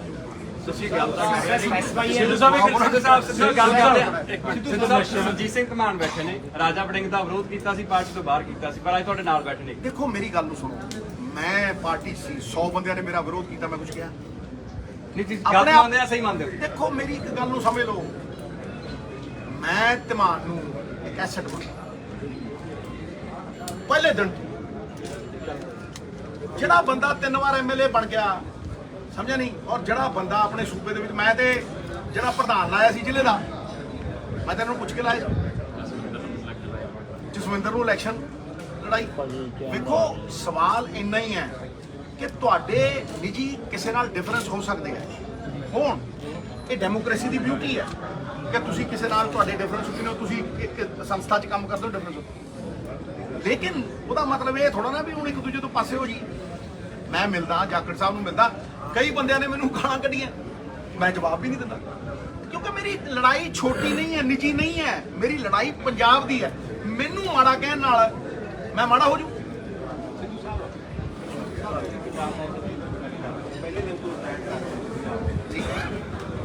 ਫ੍ਰੈਂਕਲੀ ਇਲੈਕਸ਼ਨ ਵੇਲੇ ਤੁਹਾਡੀ ਪੰਜਾਬ ਦਾ ਮਾਡਲ ਸੀਗਾ, ਉਹ ਕਾਂਗਰਸ ਨੇ ਰੱਦ ਕਰ ਦਿੱਤਾ। ਇਹ ਕਹਿੰਦਾ ਸੀ ਕਿ ਪੰਜਾਬ ਮਾਡਲ ਦੀ ਕਾਂਗਰਸ ਮਾਡਲ ਲਾਗੂ ਹੋਊਗਾ। ਬਹੁਤ ਸਾਰੇ ਆਗੂਆਂ ਨੇ ਬਿਆਨ ਕੀਤੇ, ਤੁਸੀਂ ਅੱਜ ਵੀ ਉਸ ਮਾਡਲ ਤੇ ਖੜੇ ਹੋ। ਤੁਹਾਡਾ ਜਿਹੜਾ ਰਾਹ ਹੈ ਤੁਸੀਂ ਕੱਢਿਆ ਹੋਇਆ ਪਿਛਲੇ ਕਈ ਦਿਨਾਂ ਤੋਂ, ਇਹ ਲੱਗਦਾ ਹੈ ਕਿ ਕਿਸੇ ਪਾਸੇ ਨੂੰ ਹੋਰ ਜਾ ਰਹੇ। ਭਾਈ ਜੀ ਤੁਸੀਂ ਬੜਾ ਸੋਹਣਾ ਸਵਾਲ ਕੀਤਾ। ਕਾਂਗਰਸ ਨੇ ਤਾਂ ਲਾਸਟ ਡੇ ਮੈਨੀਫੈਸਟੋ ਕੀਤਾ, ਉਸ ਕੀ ਹੈ ਪੰਜਾਬ ਮਾਡਲ, ਸਾਰਾ ਪੜ੍ਹ ਲਓ। ਮੇਰੇ ਨਾਲ AICC ਦੇ ਸੈਕਟਰੀ ਬੈਠੇ ਆ, ਮੇਰੇ ਨਾਲ ਮਾਕਮ ਸਾਹਿਬ ਬੈਠੇ ਆ, ਮੇਰੇ ਨਾਲ 4 AICC ਦੇ ਬੰਦੇ ਹੋਰ ਬੈਠੇ ਆ, ਮੇਰੇ ਨਾਲ ਪ੍ਰਧਾਨ ਬੈਠਾ, ਮੇਰੇ ਨਾਲ ਚੀਫ ਮਿਨਿਸਟਰ ਬੈਠਾ। ਸਾਰਾ ਪੰਜਾਬ ਮਾਡਲ ਉੱਤੇ ਦਿੱਤਾ, ਤੁਸੀਂ ਦੇਖੋ ਉਹ ਤਾਂ ਔਨ ਰਿਕਾਰਡ ਹੈ। ਨਸ਼ਿਆਂ ਦਾ ਜਿਹੜਾ ਪੰਜਾਬ ਦੇ ਵਿੱਚ ਹੈ, ਨਸ਼ਿਆਂ ਦਾ ਜਿਹੜਾ ਮੁੱਦਾ ਸੀਗਾ ਜੀ, ਹੁਣ ਬਿਜਲੀ ਦਾ ਮੁੱਦਾ ਆ ਗਿਆ, ਦੂਜੇ ਮੁੱਦੇ ਆ ਗਏ, ਕਿਤੇ ਨਾ ਕਿਤੇ ਹੈਗਾ। ਪਰ ਰੋਜ਼ ਤੁਸੀਂ ਦੇਖੋ ਬਠਿੰਡਾ ਦੇ ਵਿੱਚ ਵੀ ਨੌਜਵਾਨਾਂ ਦੀਆਂ ਮੌਤਾਂ ਉਸ ਤਰ੍ਹਾਂ ਹੋ ਰਹੀਆਂ। ਸਾਰਿਆਂ ਨੂੰ ਪ੍ਰਾਇਰਟੀ ਲਾ ਇਹਨਾਂ ਨੂੰ ਤੇ ਨਸ਼ਿਆਂ ਤੇ ਨਹੀਂ ਲੈਣੀ ਚਾਹੀਦੀ। ਦੇਖੋ ਇਹ ਫਿਰ ਇੱਕ ਬੜਾ ਵਧੀਆ ਸਵਾਲ ਹੈ। ਦੇਖੋ ਜੀ ਤੁਸੀਂ ਇਹ ਭਾਜੀ ਇੱਕ ਮਿੰਟ, ਇਹ ਸਵਾਲ ਦੇਖੋ ਇਹਨਾਂ ਨੇ ਨਸ਼ਿਆਂ ਦਾ ਕੀਤਾ। ਤੁਸੀਂ ਨਸ਼ੇ ਨੂੰ ਇਦਾਂ ਨਹੀਂ ਦੇਖ ਸਕਦੇ ਵੀ ਇਹ ਨਸ਼ਾ ਆਇਆ ਦੂਰ ਹੋ ਗਿਆ। ਨੰਬਰ 1 ਤੁਸੀਂ ਨੌਜਵਾਨ ਨੂੰ ਓਪਰਚੁਨਿਟੀ ਕਿੱਥੇ ਦਿੱਤੀ? ਤੁਸੀਂ ਨੌਜਵਾਨ ਨੂੰ ਜਦੋਂ ਓਪਰਚੁਨਿਟੀ ਦਿਓਗੇ, ਉਹਨੂੰ ਕੋਈ ਹਾਏ ਦਿਓਗੇ, ਉਹਨੂੰ ਕੋਈ ਕੰਮ ਕਰਨ ਦੀ ਪ੍ਰੇਰਣਾ ਦਿਓਗੇ, ਉਹ ਨਸ਼ਾ ਕਿਉਂ ਕਰੂ? ਮੈਨੂੰ ਅਜੇ ਵੀ ਯਾਦ ਹੈ, ਇੱਥੇ ਕੋਕੇਨ ਹਾਈ ਹੈ, ਇੱਥੇ ਪਤਾ ਨਹੀਂ ਨੌਜਵਾਨ ਬੋਲਦੇ ਆ ਜੀ ਆ ਫਲਾਨੀ ਹਾਈ, ਸਾਨੂੰ ਤਾਂ ਛਿੱਕਾ ਮਾਰਨ ਦੀ ਹਾਈ। ਅਸੀਂ ਗਰਾਊਂਡ 'ਚ ਪਸੀਨੀ ਲੱਥਪੱਥ ਉਹਦੇ ਤੇ ਗੈਂਡ ਦੇਣੇ ਮਾਰੀਦਾ ਸੀ, ਅੱਖਾਂ ਬੰਦ ਕਰਕੇ ਅਸੀਂ ਸੋਚਿਆ ਯਾਰ ਆਹ ਵਧੀਆ ਠਾ, ਉਹ ਸਵੀਟ ਸਪੌਟ ਹੀ ਯਾਦ ਰਹਿੰਦਾ ਹੁੰਦਾ ਸੀ। ਸਵਾਮੀ ਵਿਵੇਕਾਨੰਦ ਕਹਿੰਦਾ ਭਾਈ ਰੱਬ ਲੱਭਣਾ ਫੁੱਟਬਾਲ ਦੀ ਗਰਾਊਂਡ 'ਚ ਮਿਲੂ ਨੌਜਵਾਨ ਨੂੰ। ਤੁਸੀਂ ਸ਼ਕਤੀ ਦਾ ਸਪੰਦਨ ਹਰੇਕ 'ਚ ਹੈ, ਤੁਸੀਂ ਉਹਨੂੰ ਸੰਚਾਲਿਤ ਕਰਨ ਲਈ ਦਿਸ਼ਾ ਦਿੱਤੀ ਹੈ। ਨੰਬਰ 1 ਨੰਬਰ 2 ਰੀਹੈਬਿਲਿਟੇਸ਼ਨ ਕਿੱਥੇ ਹੈ? ਵਿਪਰੂ ਨੋਰਫਿਨ ਦੀਆਂ ਟੇਬਲੇਟਾਂ ਦਾ ਘੁਟਾਲਾ ਹੈ, ਕਰੋੜਾਂ ਵੇਚਦੀਆਂ। ਦੱਸੋ ਕਰੋੜਾਂ ਵੇਚਦੀਆਂ? ਹਾਂਜੀ, that is not rehabilitation. ਵਿਪਰੂ ਨੋਰਫਿਨ ਨਾਲ ਕੋਈ ਰੀਹੈਬਿਲਿਟੇਸ਼ਨ ਭਾਈ ਕੰਸਲਟੈਂਸੀ ਹੁੰਦੀ ਹੈ, ਘੰਟਾ ਗੱਲਾਂ ਕਰਦੇ ਨੇ ਨਿਊਰੋਪੈਥਸ ਨਾਲ।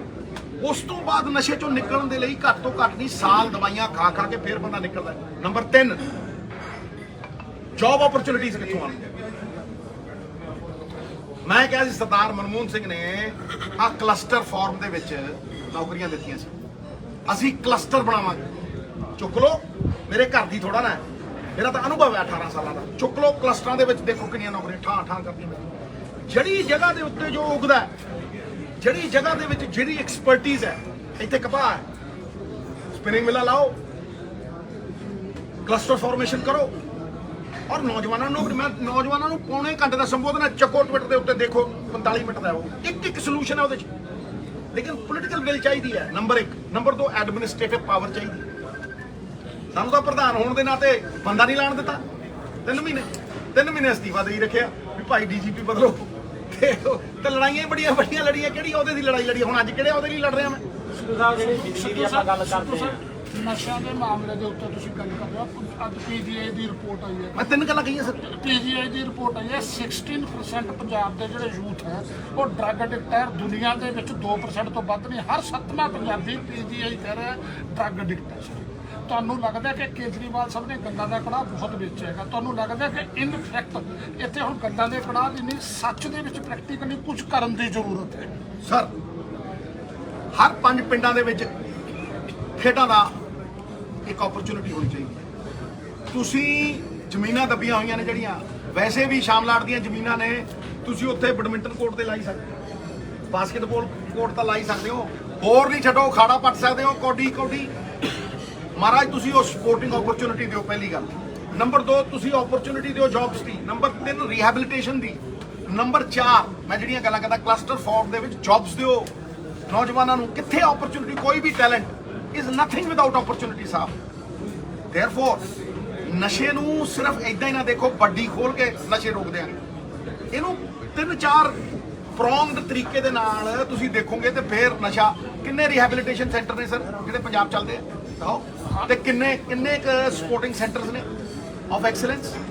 ਕਿੰਨੇ ਇਹੋ ਜਿਹੇ ਥਾਂ ਨੇ? ਇਸ ਕਰਕੇ ਇਹ ਹੋਲਿਸਟਿਕ ਅਪਰੋਚ ਹੈ, ਬਟ ਇਹਦੇ ਲਈ ਵੀ ਫੰਡਸ ਦੀ ਲੋੜ ਹੈ। ਨੈਕਸਟ ਵਨ ਸਰ, ਐਸਵਾਈਐਲ ਦੇ ਮੁੱਦੇ ਤੇ ਲੈ ਕੇ ਸੁਸ਼ੀਲ ਗੁਪਤਾ ਜੋ ਹਰਿਆਣਾ ਦੇ ਪ੍ਰਭਾਰੀ ਵੀ ਹੈ, ਰਾਜ ਸਭਾ ਸੰਸਦ ਨੇ, ਉਹਨਾਂ ਦਾ ਵੱਡੀ ਸਟੇਟਮੈਂਟ ਆਈ ਹੈ ਕਿ ਹਾਲੇ ਤੱਕ ਨਾ ਤਾਂ ਪ੍ਰਦੇਸ਼ ਜਿਹੜੀ ਸਰਕਾਰ ਹੈ ਉਹਨਾਂ ਨੇ, ਨਾ ਕੇਂਦਰ ਸਰਕਾਰ ਨੇ ਪਿੰਡਾਂ ਦੇ ਵਿੱਚ ਪਾਣੀ ਪਹੁੰਚਾਇਆ ਹਰਿਆਣਾ ਦੇ। ਅਸੀਂ ਪਹੁੰਚਾਵਾਂਗੇ। ਦੇਖੋ, ਮੇਰੀ ਗੱਲ ਨੂੰ ਧਿਆਨ ਨਾਲ ਸਮਝ ਲਓ। ਪੰਜਾਬ ਕੋਲ ਪਾਣੀ ਹੋਏ, ਜੇ ਪੰਜਾਬ ਕੋਲ ਆਪਣੀ ਜ਼ਰੂਰਤ ਲਈ ਪਾਣੀ ਹੈ ਤੇ ਤੂੰ ਇਹਨੂੰ ਕਿਵੇਂ ਦੇ ਦੀ? ਨੰਬਰ 2 ਜੇ ਅੱਜ ਦੀ ਗੱਲ ਹੈ ਨਾ, ਜਿਹੜੀ ਇਹ ਟਿਊਬਵੈਲਾਂ ਵਾਲੀ ਪ੍ਰੋਬਲਮ ਹੈ, ਡਾਰਕ ਜ਼ੋਨ ਬਣ ਰਹੀ ਹੈ, ਇਹਦਾ ਜੇ ਅਸਲੀ ਕੋਈ ਸੋਲੂਸ਼ਨ ਹੈ ਤੇ ਨਹਿਰੀ ਪਾਣੀ ਹੈ ਖੇਤਾਂ 'ਚ। ਤੇ ਭਾਈ ਮੈਂ ਉਹ ਦਿਨ ਦੇਖਿਆ ਵੀ ਮੇਰਾ ਦੋਸਤ ਹੁੰਦਾ ਸੀ, ਉਹਦਾ ਫਾਦਰ ਚੀਫ ਇੰਜੀਨੀਅਰ ਹੁੰਦਾ ਸੀ ਭਗਤ ਸਿੰਘ ਸੰਧੂ। ਮੈਂ ਉਹਦੀ ਗੱਡੀ 'ਚ ਬੈਠ ਕੇ ਜਾਂਦਾ, ਟੇਲ ਤੱਕ ਪਾਣੀ ਜਾਂਦਾ ਹੁੰਦਾ ਸੀ। ਉਹ ਐਂਡ ਦੇ ਵਿੱਚ ਜਾ ਕੇ ਜਦੋਂ ਟੇਲ ਦੇ ਐਂਡ ਤੇ ਜਾਂਦੇ ਹੁੰਦੇ ਨਾ, ਔਰ ਉਹ ਰੈਸਟ ਹਾਊਸ ਜਿਹਨਾਂ ਕਦੀ ਠਹਿਰਦੇ ਹੁੰਦੇ, ਸਭ ਵਿਕੇ, ਸਭ ਵੇਚਦੇ। ਮੈਂ ਨਾਂ ਨਹੀਂ ਲੈਣਾ ਕਿਹਨੇ ਵੇਚਦੇ, ਤੁਹਾਨੂੰ ਪਤਾ ਕਿਹਨੇ ਵੇਚਦੇ, ਠੀਕ ਹੈ? ਕੌਡੀਆਂ ਦੇ ਭਾਅ ਉੱਥੇ ਦੀ ਠਹਿਰਦੇ ਹੁੰਦੇ, ਐਂਡ ਤੱਕ ਟੇਲ ਦੇ ਪਾਣੀ ਜਾਂਦਾ ਹੁੰਦਾ ਸੀ। ਹੁਣ ਮੋਗੇ ਕਬਜ਼ੇ ਕੀਤੇ ਹੋਏ, ਕਿੱਥੇ ਨਹਿਰੀ ਪਾਣੀ ਸਿੱਧੂ ਸਾਹਿਬ? ਇਸ ਕਰਕੇ ਪੰਜਾਬ ਦੇ ਪਾਣੀਆਂ ਨੂੰ ਅਗਰ ਤੁਸੀਂ ਦੇਖਣਾ ਹੈ ਤੇ ਉਹਨਾਂ ਨੂੰ ਪੰਜਾਬ ਦੇ ਲਈ ਅਸੀਂ ਕਿਸ ਤਰ੍ਹਾਂ ਇਸਤੇਮਾਲ ਕਰ ਸਕਦੇ ਹਾਂ। ਜੇ ਕਿਸੇ ਨੇ ਲੈਣਾ ਤੇ ਰਾਇਲਟੀ ਦੇਵੇ। ਸਿੱਧੂ ਸਾਹਿਬ, ਹਾਂਜੀ ਸਿੱਧੂ ਸਾਹਿਬ, ਜਿੰਨੀਆਂ ਵੀ ਹੁਣ ਤੱਕ ਤੁਹਾਡੀਆਂ ਪੰਜਾਬ 'ਚ ਮੀਟਿੰਗਾਂ ਹੋਈਆਂ ਕਾਂਗਰਸ ਲੀਡਰਸ਼ਿਪ ਨਾਲ ਜਾਂ ਐਮਐਲਏ ਨਾਲ, ਇਸ ਤੋਂ ਲੈ ਕੇ ਹੁਣ ਅਗਲਾ ਪੜਾਅ ਤੁਹਾਡਾ ਕੀ ਹੋਊਗਾ? ਕੋਈ ਪੰਜਾਬ ਲੈਵਲ ਤੇ ਕੋਈ ਵੱਡਾ ਕੱਟ ਜਾਂ ਹਾਈ ਕਮਾਂਡ ਨੂੰ ਮਿਲਣਾ? ਅਸੀਂ ਸਰ ਪਹਿਲਾਂ 50-50, 100-100 ਜਿਵੇਂ ਤੁਸੀਂ ਅੱਜ ਦੇਖਿਆ ਮੌਤਬਰ ਬੰਦਿਆਂ ਨਾਲ ਮਿਲਾਂਗੇ। ਜੀ ਫਿਰ ਅਸੀਂ ਵਰਕਰ ਮੀਟਿੰਗਾਂ ਕਰਾਂਗੇ। ਨੈਕਸਟ ਕਿਹੜਾ ਜਿਹੜਾ ਅਗਲਾ ਆਊਗਾ ਉਹ ਵਰਕਰ ਮੀਟਿੰਗ ਹੋਏਗੀ 500 ਦੀ 400 ਦੀ ਹਰ ਥਾਂ ਤੇ। ਅਸੀਂ ਵਰਕਰ ਮਰ ਨਹੀਂ ਦੇਣਾ ਸਾਹਿਬ। ਇਹ ਤੇ ਕੁਕੜੀ ਦੇ ਫੰਗਾਂ ਵਾਂਗ ਖਿਲਰ ਜਾਣਗੇ, ਮੈਨੂੰ ਪਤਾ ਹੈ ਕਿਵੇਂ ਖਿਲਰਨਗੇ ਇਹ, ਮੈਨੂੰ ਪਤਾ ਹੈ। ਮੈਂ ਜਾਣਦਾ ਇਹਨਾਂ ਦੇ ਪੱਲੇ ਹੀ ਕੱਖ ਨਹੀਂ। ਲੋਕ ਤੇ ਇਹ ਕਹਿੰਦੇ ਇਹਨਾਂ ਦੇ ਵੱਸ ਦੀ ਨਹੀਂ, ਮੈਂ ਵੀ ਕਹਿੰਦਾ, ਲੇਕਿਨ ਅਸੀਂ ਮੌਕਾ ਦੇਵਾਂਗੇ। ਐਜ਼ ਐਨ ਆਪੋਜੀਸ਼ਨ ਅਸੀਂ ਸਨਮਾਨ ਕਰਾਂਗੇ, ਅਸੀਂ ਹਰ ਤਰ੍ਹਾਂ ਸਹਿਯੋਗ ਕਰਾਂਗੇ। ਇਸ ਕਰਕੇ ਪਹਿਲਾ ਕੰਮ ਇਹ ਹੈ ਵੀ 100-200 ਬੰਦਿਆਂ ਨਾਲ ਮੁਲਾਕਾਤ ਹੈ। ਦੇਖੋ ਪਤਵੰਤੇ ਸੱਜਣ ਨੇ, ਕੋਈ MP ਹੈ, ਕੋਈ MLA ਹੈ, ਕੋਈ ਕੁਛ ਹੈ, ਕੋਈ ਕੁਛ, ਠੀਕ ਹੈ, ਔਰ ਸਾਰੇ ਹੀ ਸਿਆਣੇ ਨੇ। ਉਸ ਤੋਂ ਬਾਅਦ ਅਸੀਂ ਵਰਕਰ ਮੀਟਿੰਗ ਕਰਾਂਗੇ 500 ਦੀ। ਤੇ ਮਹਾਰਾਜ ਜਦੋਂ ਥੋੜੀ ਜਿਹੀ ਠੰਡ ਆਈ, ਰੈਲੀਆਂ ਦੇਖਿਓ ਥਾੜ ਕਰਦੀਆਂ। ਇਹ ਸਾਰੇ ਨਿਰਾਸ਼ ਨੇ ਜੀ ਕਾਂਗਰਸ ਲੀਡਰਸ਼ਿਪ ਤੋਂ। ਸਿੱਧੂ ਸਾਹਿਬ, ਇਹ ਸਾਰੇ ਨਿਰਾਸ਼ ਵੀ ਨੇ ਜੀ ਕਾਂਗਰਸ ਲੀਡਰਸ਼ਿਪ ਤੋਂ। ਕਿਸੇ ਦੀ ਟਿਕਟ ਘਟਦੀ, ਕਿਸੇ ਨੂੰ ਨਹੀਂ ਦਿੱਤੀ, ਜਾਂ ਕਿਸੇ ਨਾਲ ਵਿਤਕਰੇਬਾਜ਼ੀ ਹੋਈ ਹੈ, ਉਸ ਦਾ ਫਿਰ ਕੀ?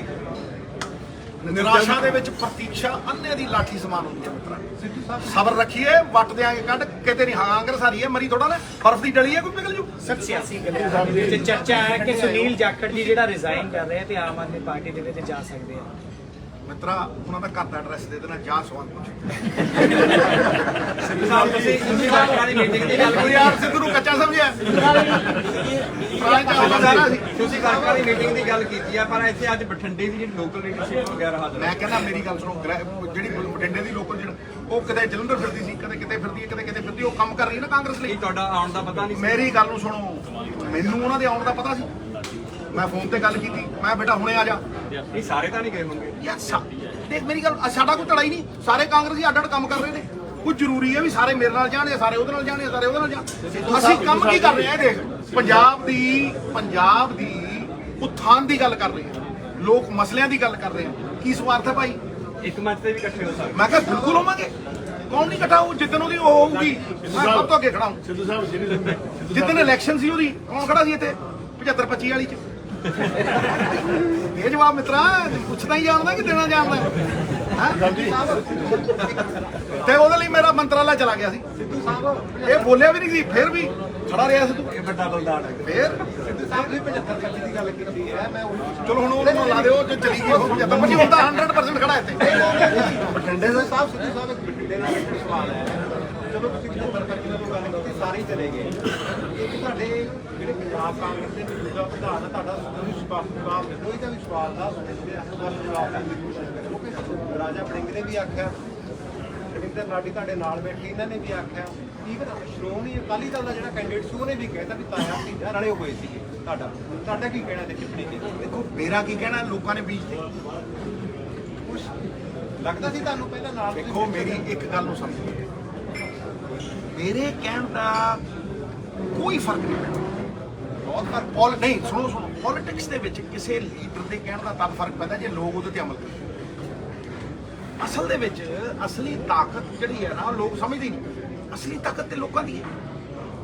ਫੈਸਲਾ ਕਿਹਨੇ ਕਰਨਾ, ਕਰਵਾਉਣਾ ਕਿਹਨੇ ਹੈ? ਉਹ ਪੰਜਾਬ ਦੇ ਲੋਕਾਂ ਨੇ ਕਰਵਾਉਣਾ। ਮੈਂ ਤੇ ਕਹਿ ਸਕਦਾ ਸੀ, ਔਰ ਮੈਂ ਬੜੀ ਟੰਕੇ ਦੀ ਚੋਟ ਦੇ ਉੱਤੇ ਕਿਹਾ। ਉਹ ਕਹਿਣ ਦੀ ਤਾਕਤ ਮੇਰੀ ਕੀ ਹੈ? ਇਮਾਨਦਾਰੀ। ਵੀ ਮੇਰੇ ਲਈ ਰਾਜਨੀਤੀ ਧੰਦਾ ਨਹੀਂ, ਨਾ ਮੇਰੀ ਖੱਡ ਚੱਲੇ, ਨਾ ਮੇਰਾ ਕੋਈ ਬਿਜ਼ਨਸ, ਮੈਂ ਤੇ ਪੱਲਿਓਂ ਲਾਏ। ਆ ਹੁਣ ਦੇਖ ਲਓ ਕਣਕ ਫੂਕੀ ਹੈ। ਮੈਂ ਜਦੋਂ ਮੇਰੇ ਕੋਲ ਪਏ ਹੁੰਦੇ ਮੈਂ 35 ਲੱਖ ਦੇ ਆਇਆ ਸੀ। 1.25 ਕਰੋੜ ਰੁਪਏ ਦੇ, ਦੱਸੋ ਕੋਈ ਬੰਦਾ ਹੈ?